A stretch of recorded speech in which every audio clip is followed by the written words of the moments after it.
Building business credit in 2026 is a completely different game than it was just a few years ago, because the underwriting algorithms have become much smarter and faster.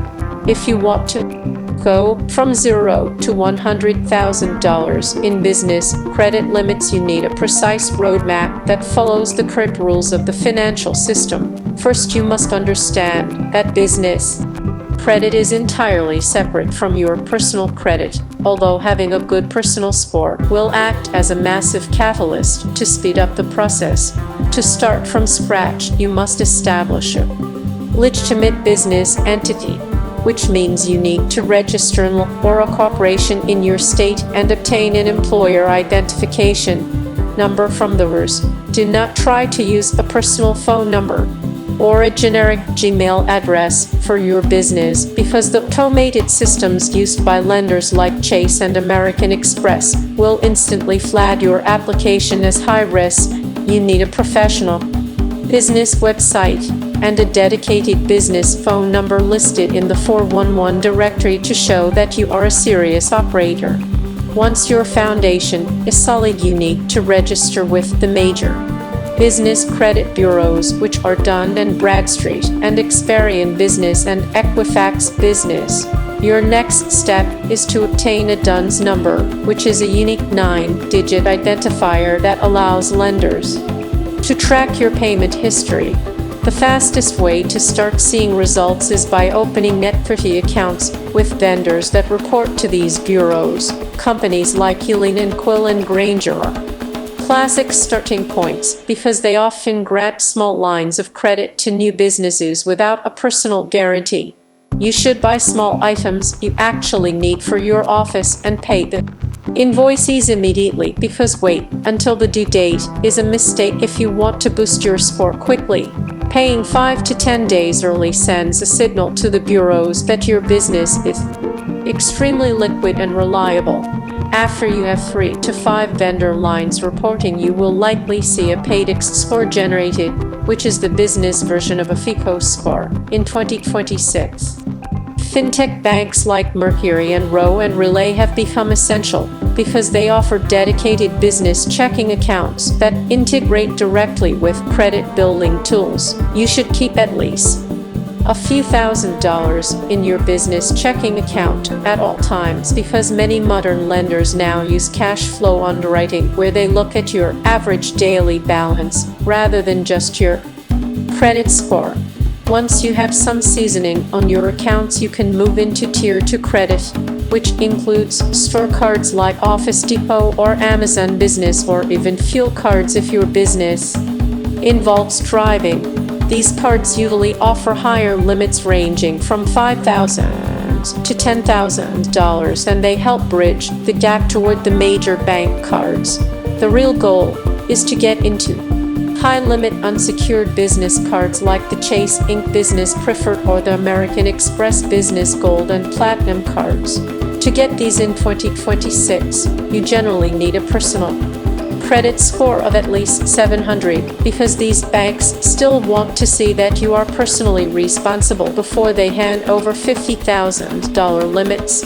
When you apply for these major cards, you should emphasize your projected revenue and ensure your business category is not listed as a high-risk industry like credit repair or real estate investing if you can help it. Always use your legal business name exactly as it appears on your articles of organization.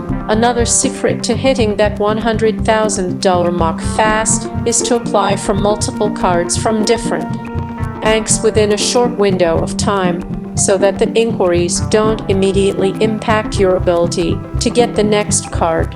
However, you must be careful not to trigger a manual review by being too aggressive. Focus on building a relationship with one primary bank like Chase or Bank of America, because having a dedicated relationship manager can help you get manual overrides for higher limits as your revenue grows. You should also look into fintech companies like Ramp and Bricks, which offer corporate cards with no personal guarantee if you have significant cash in the bank.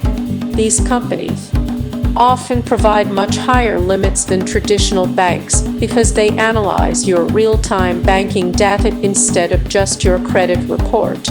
As you use these cards, keep your utilization below 30%, even though business credit doesn't always report utilization the same way personal credit does, because it still affects the internal risks for the banks on you. Every 6 months you should call your card issuers and request a limit increase by citing your growth in monthly revenue and your perfect payment history.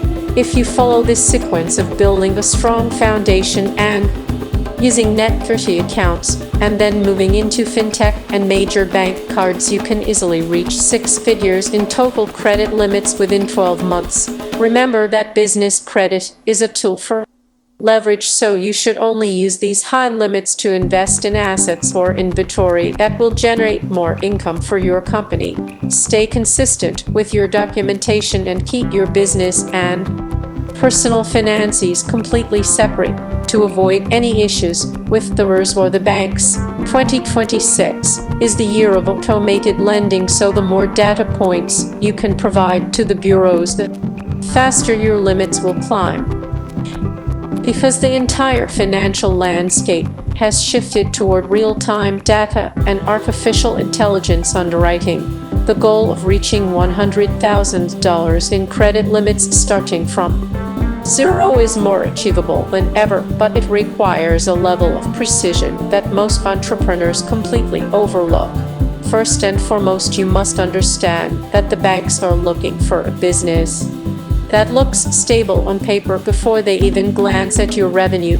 This means you need to have a registered entity like an LLC or a C Corp, and your paperwork must be flawless, because any discrepancy between your Secretary of State filing and your tax records will trigger an automatic rejection. In 2026, you must have a dedicated business address that is not a residential home or a simple PO box, because lenders now use satellite imaging and commercial databases to verify if your business is operating out of a legitimate commercial space.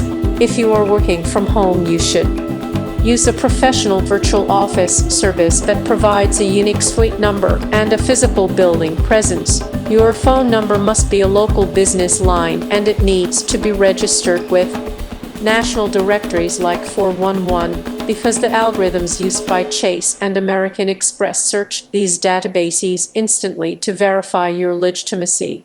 Your website and professional email address are no longer optional, because in 2026, a business using a Yahoo or Gmail address is seen as a high-risk hobbyist rather than a serious company.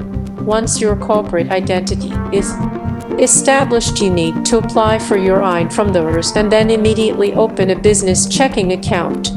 In 2026, you should choose a bank that is tech-forward like Mercury or Relay, because they provide cleaner data feeds to the credit bureaus, which helps your score climb faster. The next phase is the Tier 1 vendor credit phase, where you establish your first strata lines without needing a personal guarantee. You should look for vendors like Hewling and Quill and Granger and So Creative, because these companies are known for reporting positive payment history to Dun & Bradstreet and Experian Business. The secret to the 2026 strategy is volume, so you want at least 5 of these accounts reporting, and you should make small purchases every month and pay the bill as soon as the invoice is generated. Do not wait for the due date, because the faster you pay, the more points you earn on your Paydex score, which is the fundamental metric used to measure business creditworthiness. Once you have a Paydex score of 8 or higher, which usually takes about 90 days, you can move into Tier 2 credit. This includes store cards like Amazon Business and Wayfair and Home Depot and Office Depot, where you can easily get limits between $5,000 and $10,000. These cards are essential because they show the big banks that you can handle larger amounts of revolving